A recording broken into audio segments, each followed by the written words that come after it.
नमस्कार, जनता टीवी देख रहे हैं आप और मैं हूं आपके साथ जागृति खंतवाल। रुक करेंगे खबरों का। लोकसभा चुनाव 2024 का बिगुल बज चुका है। चुनाव आयोग ने लोकसभा चुनाव की तारीखों का ऐलान कर दिया है। चुनाव आयोग के मुताबिक देश में 7 चरणों में चुनाव संपन्न होंगे और 4 जून को मतगणना होगी। ऐसे में 19 अप्रैल को पहले चरण का मतदान, 26 अप्रैल को दूसरे चरण का मतदान, 7 मई को तीसरा चरण, 13 मई को चौथा चरण, 20 मई को 5वां चरण, 25 मई को छठा चरण और 1 जून को 7वां यानी आखिरी चरण का मतदान होगा। तो वहीं उत्तर प्रदेश की सभी 80 सीटों पर 7 चरणों में मतदान संपन्न होगा। आइए आपको ग्राफिक्स के जरिए बताते हैं कि किस चरण में कहां-कहां मतदान होना है। 19 अप्रैल को पहला चरण सहारनपुर, कैराना, मुजफ्फरनगर, बिजनौर, नगीना और मुरादाबाद को 8 सीटों पर मतदान होगा। दूसरा चरण यानी 26 अप्रैल को 8 सीटों पर मतदान होना है। अमरोहा, मेरठ, बागपत, गाजियाबाद, गौतम बुद्ध नगर और बुलंदशहर में मतदान होगा। तीसरा चरण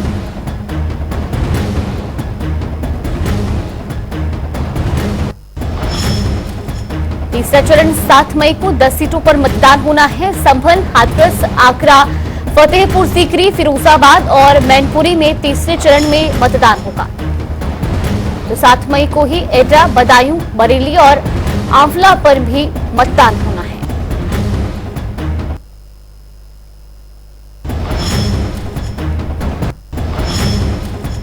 चौथा चरण यानी 13 मई को 13 सीटों पर मतदान होगा। शाहजहांपुर, खीरी, धौरहरा, सीतापुर, हरदोई, मिश्रिख, उन्नाव, फर्रुखाबाद, इटावा, कन्नौज, कानपुर, अकबरपुर।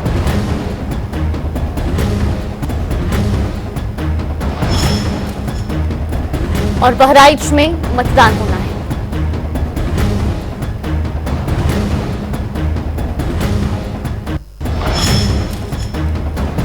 बीस मई यानी कि 5वें चरण में 14 सीटों पर मतदान होगा। मोहनलालगंज, लखनऊ, रायबरेली, अमेठी, जालौन, झांसी में मतदान होना है। इसके अलावा हमीरपुर, बांदा, फतेहपुर, कौशाम्बी, बाराबंकी, फैजाबाद में मतदान 5वें चरण में ही होगा। तो कैसरगंज और गोंडा में भी 20 मई को चुनाव होना है।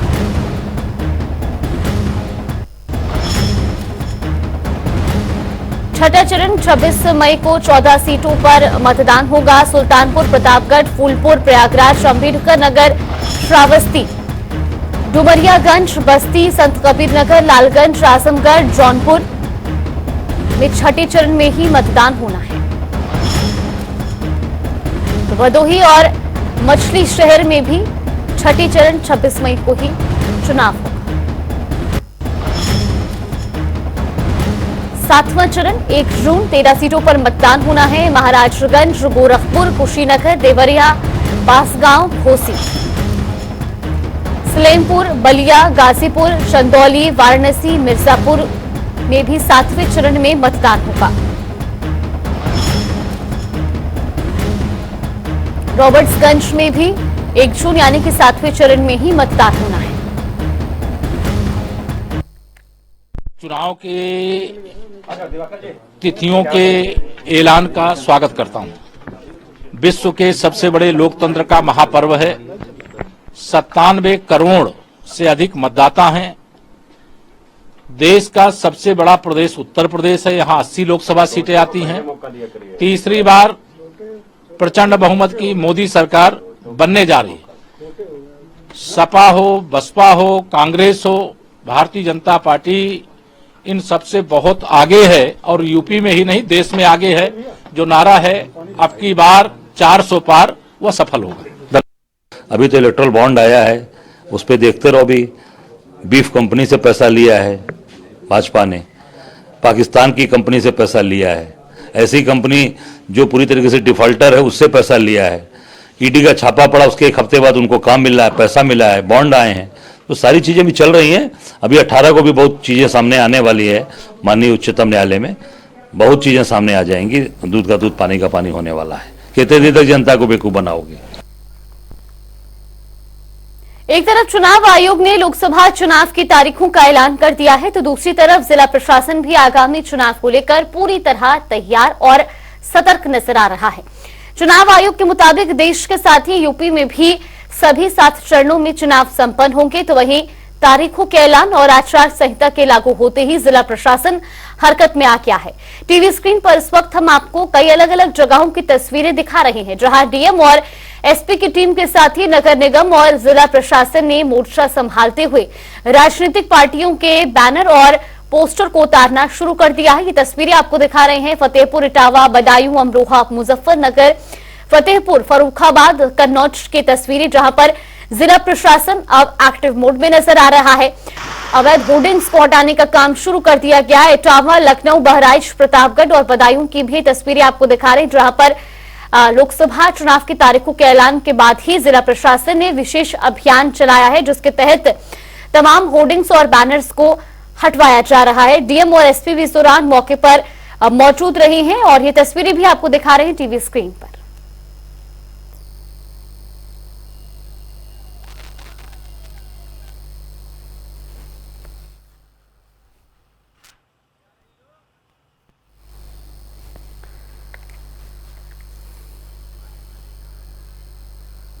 सियासत में अक्सर कहा जाता है कि दिल्ली की सत्ता का रास्ता उत्तर प्रदेश से होकर जाता है।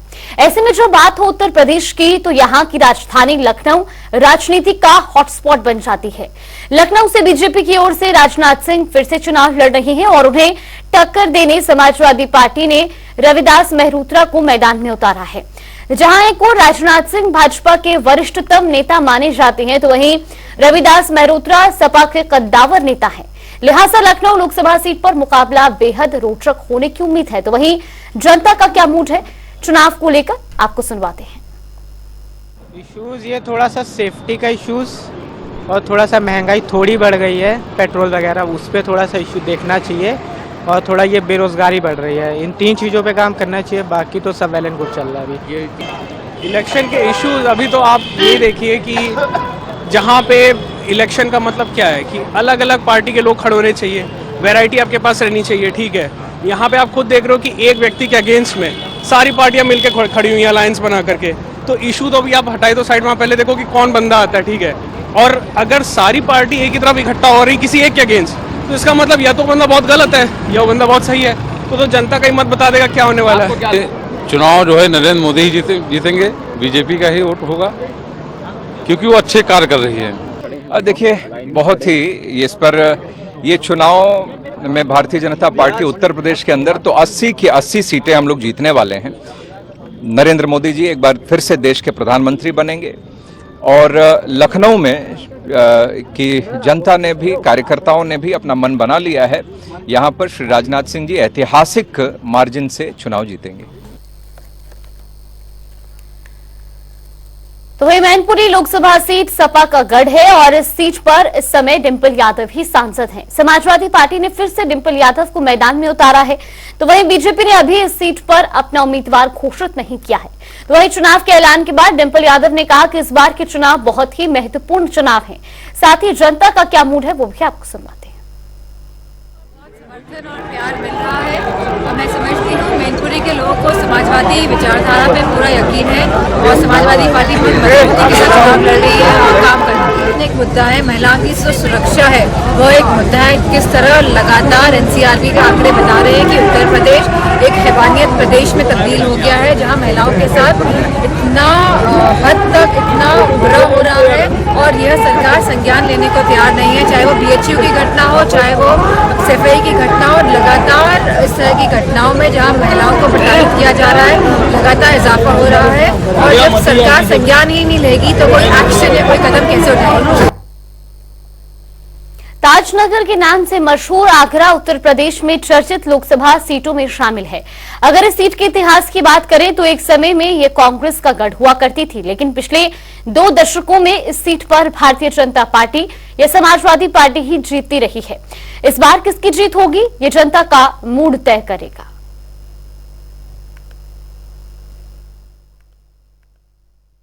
देखिए, जूता जो कारोबारी है वो तो बड़े लंबे समय से कुछ अपनी मांगे करता आ रहा है, जिसके ऊपर हम लोग की उम्मीद ये रहती है कि हो सकता है कि इस बार सरकार हमारी सुन ले।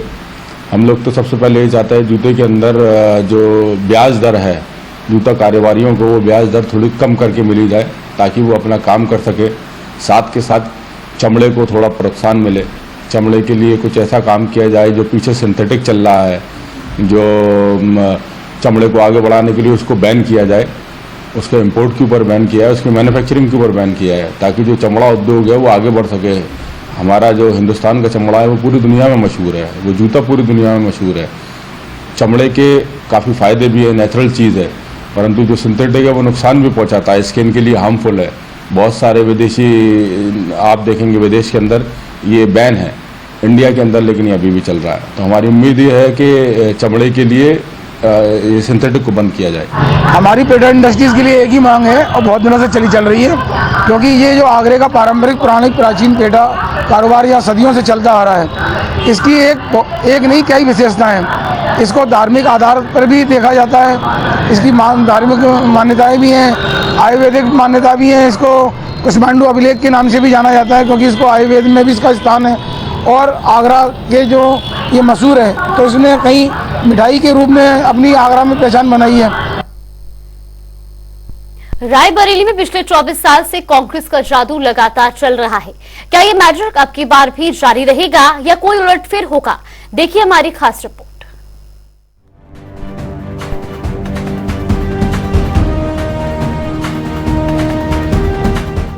रायबरेली में 24 साल से चल रहा गांधी परिवार का जादू।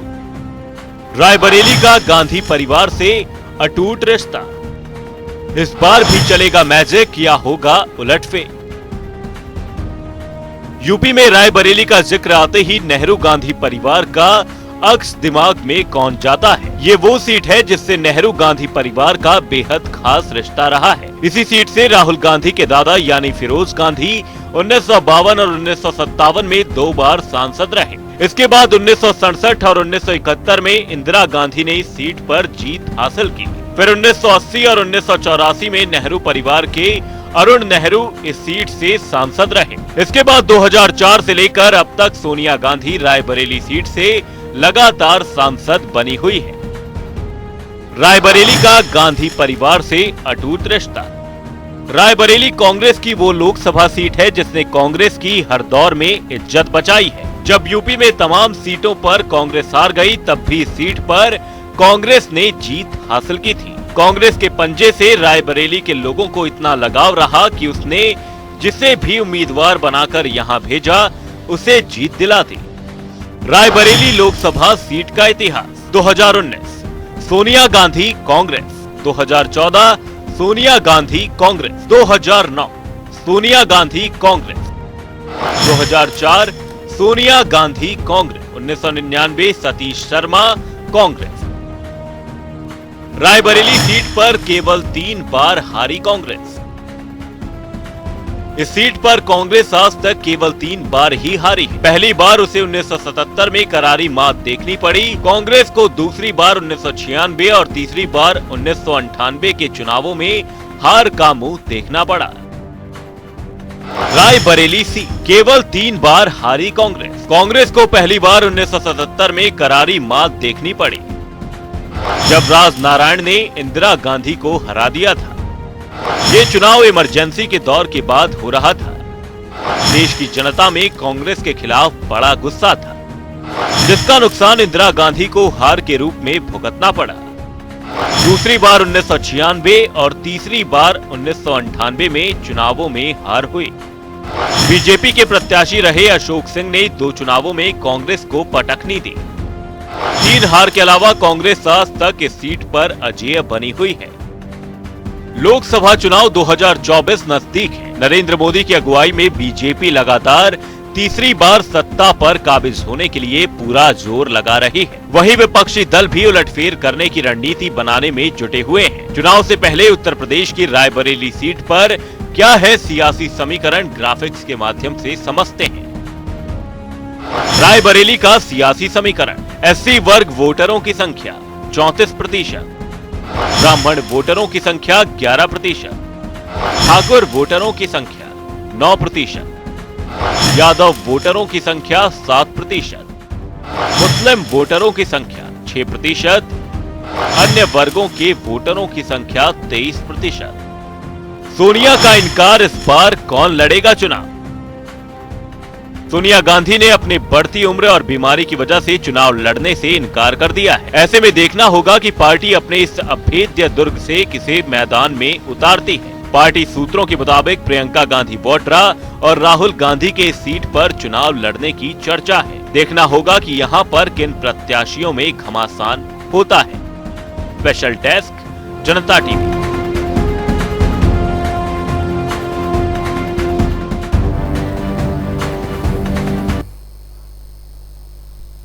तो वहीं मिर्जापुर लोकसभा क्षेत्र से लगातार तीसरी बार जीत दर्ज कर अनुप्रिया सिंह पटेल इतिहास रच सकती हैं। मिर्जापुर लोकसभा के जातीय समीकरण से लेकर उसके चुनावी इतिहास के बारे में देखिए हमारी एक खास रिपोर्ट।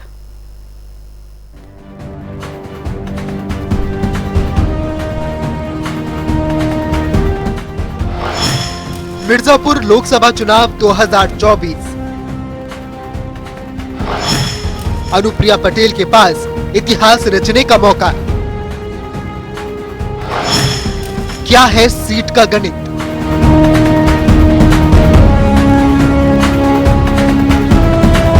मिर्जापुर नाम लेते ही युवाओं के जहन में कालीन भैया का चेहरा कौन धुटता है। ये जगह वैसी है नहीं जैसा मिर्जापुर नाम की वेब सीरीज में दिखाया गया है। कजरी और बिरहा मिर्जापुर की फिजाओं में गूंजते हैं। मैकल पर्वतमाला से घिरा मिर्जापुर अपने घाटों, मंदिरों और घंटाघर के लिए मशहूर है। 90s वाले मिर्जापुर को शायद फूलन देवी की वजह से जानते हो। चंबल के बीहड़ों से निकली डकैत फूलन देवी ने जब राजनीति की चौखट पर कदम रखा तो मिर्जापुर से ही लोकसभा पहुंची। मिर्जापुर ने 2 बार फूलन को लोकसभा भेजा मगर अपनी रवायत नहीं तोड़ी। मिर्जापुर लोकसभा सीट से कोई भी तीसरी बार सांसद नहीं बना। बता दें, वर्तमान सांसद अनुप्रिया पटेल के पास ये मौका जरूर है कि वो इतिहास रच सकती हैं। 2024 लोकसभा चुनाव में अपना दल सोनीलाल की अनुप्रिया की राह में सबसे बड़ा रोड़ा समाजवादी पार्टी साबित हो सकती है। अनुप्रिया की पार्टी सत्ताधारी एनडीए का हिस्सा है। वो प्रधानमंत्री नरेंद्र मोदी की सरकार में राज्य मंत्री हैं। चुनाव से ठीक पहले सरकार ने उनकी सुरक्षा वाई कैटेगरी से बढ़ाकर जेड कैटेगरी की कर दी है। मिर्जापुर उत्तर प्रदेश की 80 लोकसभा सीटों में से एक है। 2008 से पहले मिर्जापुर भदोही लोकसभा क्षेत्र हुआ करता था। 2008 में परिसीमन के बाद मिर्जापुर और भदोही लोकसभा क्षेत्र अलग अलग हो गए। पूरा मिर्जापुर जिला इस लोकसभा क्षेत्र के दायरे में आता है। मिर्जापुर लोकसभा क्षेत्र में 5 विधानसभा सीटें हैं। मिर्जापुर, छानबे, चुनार, मड़िहान और मझवा। छानबे पर अपना दल एस का काबिज है और मझवा सीट निषाद पार्टी के पास है। बाकी तीनों विधानसभा सीटें भारतीय जनता पार्टी के पास है। मिर्जापुर लोकसभा क्षेत्र के वोटर्स ने किसी एक पार्टी पर लंबे समय तक भरोसा नहीं किया। पिछले 2 बार से यहाँ की जनता अनुप्रिया पटेल को लोकसभा भेज रही है। 1999 में समाजवादी पार्टी की फूलन देवी को लोकसभा भेजा। 2002 में समाजवादी पार्टी से रामरती बिंद पहुंची। 2004 में बसपा से नरेंद्र कुशवाहा सांसद बने। 2007 में बसपा के ही रमेश दुबे सांसद बने। 2009 में समाजवादी पार्टी के बाल कुमार पटेल यहां से लोकसभा सांसद बने।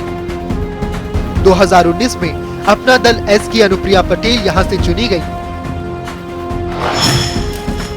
2014 में अपना दल की ही अनुप्रिया पटेल एक बार फिर लोकसभा के लिए चुनी गई। मिर्जापुर लोकसभा सीट की जातीय समीकरण की बात करें तो मिर्जापुर जिले की आबादी करीब 25 लाख है। पुरुषों की जनसंख्या करीब 13 लाख, महिलाओं की जनसंख्या करीब 11 लाख, पिछड़े और सामान्य वर्ग की आबादी करीब 18,15,709, अनुसूचित जाति और जनजाति की आबादी करीब 6,80,261, हिंदुओं की आबादी 22 लाख से अधिक, मुस्लिमों की जनसंख्या करीब 2 लाख, ईसाइयों की जनसंख्या करीब 2300, वैश्य समाज की जनसंख्या करीब 70,000, मिर्जापुर लोकसभा सीट देश की ऐसी सीटों में शामिल है जहां से तीसरी बार कोई सांसद नहीं बना है। ऐसे अब देखना दिलचस्प होगा कि क्या मिर्जापुर से 2 बार की सांसद अनुप्रिया पटेल जीत हासिल कर इतिहास रच पाएंगी। स्पेशल डेस्क, जनता टीवी।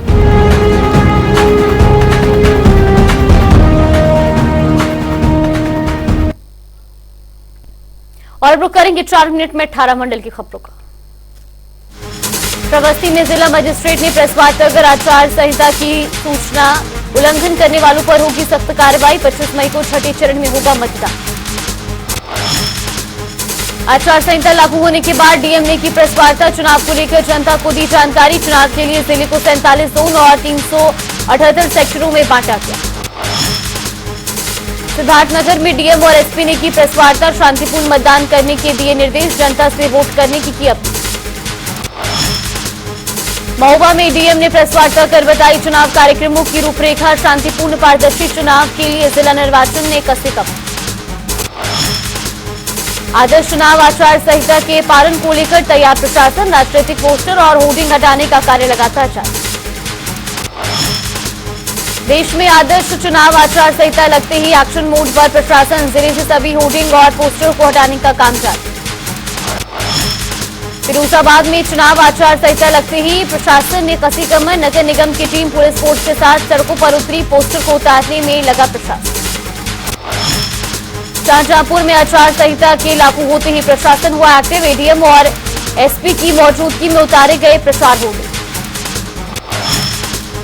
लखीमपुर में अनशन पर बैठी निधि शुक्ला की हालत खराब। गंभीर हालत में अस्पताल में कराया गया भर्ती।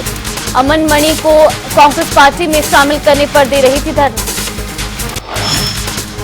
आगरा में कर्ज की बदली सपा नेता ने महिला से किया निकाह। बेटे ने पुलिस आयुक्त से लगाई न्याय की गुहार। पुलिस ने पीड़ित महिला को होटल से किया बना। कन्नौज में अवैध क्लिनिक के सामने आई लापरवाही। गर्भपात के लिए डॉक्टर ले रहे पैसे। वीडियो हुआ वायरल।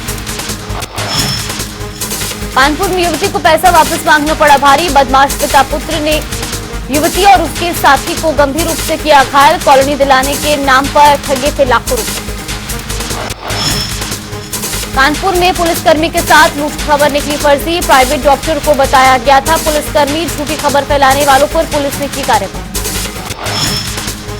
प्रतापगढ़ के मेडिकल कॉलेज के कर्मचारी ने इंटरव्यू देने आई युवती के साथ किया अभद्रता। पीड़िता की शिकायत के बाद भी पुलिस ने नहीं की कोई कार्रवाई।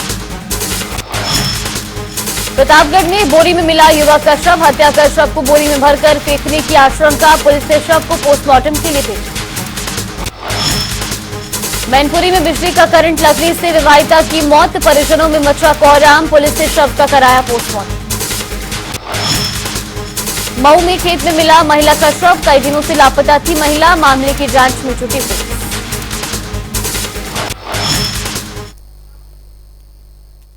चलिए बुलेटिन में फिलहाल के लिए बस इतना ही। यहाँ पे रुकते हैं एक छोटे से ब्रेक के लिए।